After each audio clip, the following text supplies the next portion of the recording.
Bonjour, Myriam, naturopathe pour enfants. Aujourd'hui, j'avais envie de te parler de ce que moi j'appelle le carré de la santé.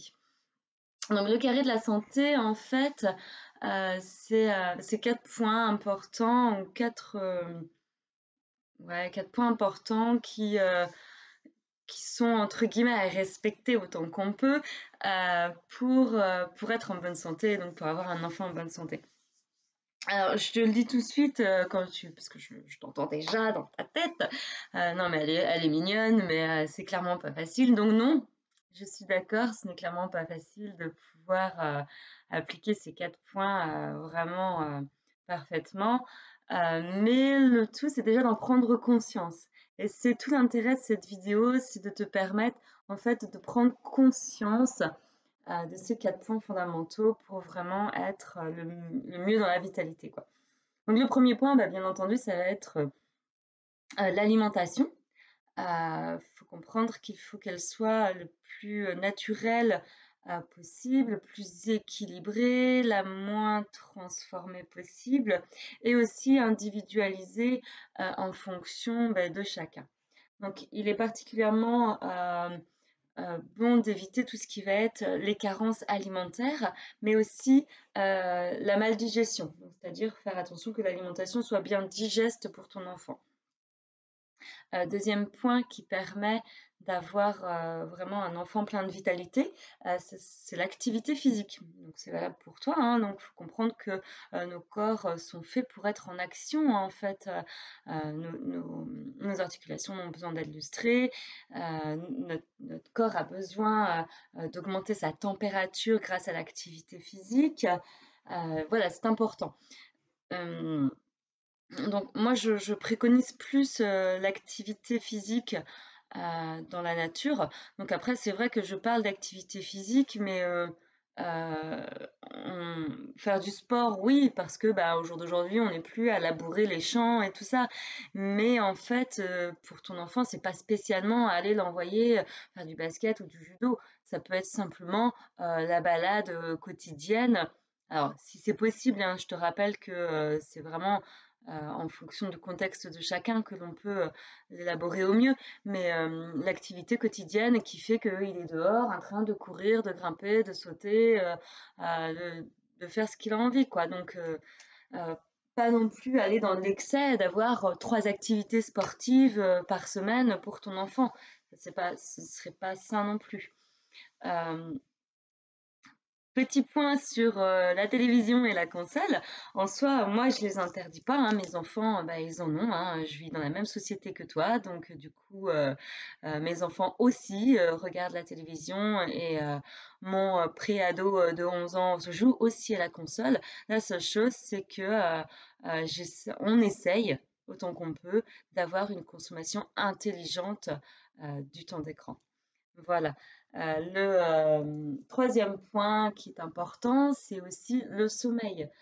Avoir un sommeil de qualité, un sommeil qui soit réparateur. C'est vrai qu'il faut comprendre que le sommeil aussi peut dépendre des 3 autres facteurs. Si l'alimentation est trop lourde le soir, bah, ton enfant il va passer sa nuit à digérer, hein, donc c'est pas possible.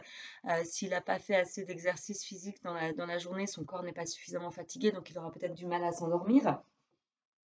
Et si, qui sera le dernier point, s'il n'est pas serein dans ses émotions, effectivement, il peut être tracassé et l'endormissement peut être aussi beaucoup plus compliqué.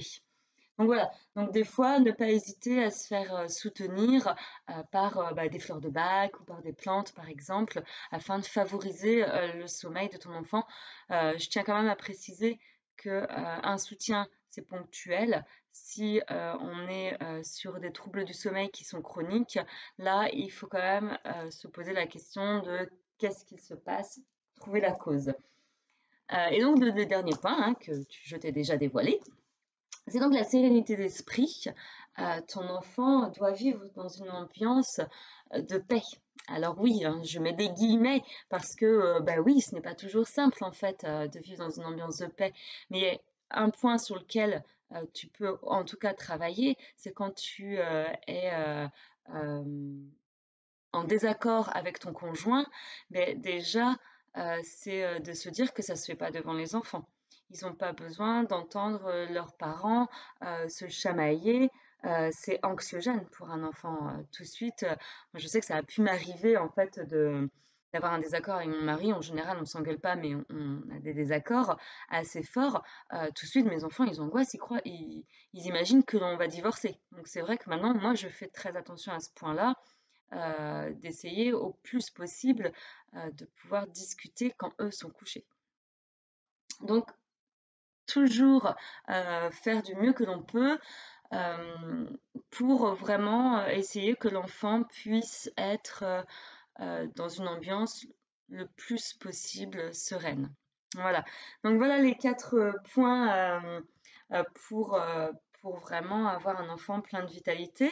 J'aimerais rajouter quand même, pour moi, presque un 4e point, c'est un 5e point, oui, je ne sais pas compter. Ce serait aussi le côté énergétique. Comprendre que on n'est pas juste un corps, mais qu'on a aussi une âme, et cette âme a besoin autant d'attention que, que ton corps.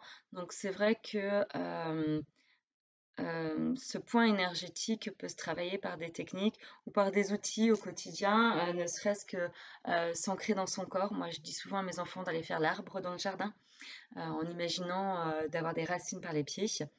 Voilà, donc ce 5e point que j'aimerais peut-être un petit peu rajouter finalement, c'est le côté énergétique. Je te rappelle quand même que ces points qui sont pour moi des points importants pour avoir un enfant plein de vitalité et être dans le bien-être, ils sont pas là pour te coller la pression. Chacun fait du mieux qu'il peut. Oui, la sérénité, par exemple, bon, ben, chez moi, c'est difficile.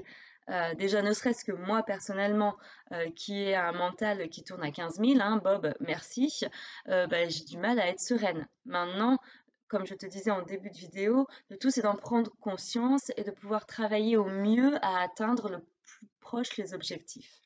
Voilà, j'espère que cette vidéo t'aura plu. N'hésite pas, si tu as des questions, c'est comme d'habitude en commentaire. Je serai ravie d'y répondre.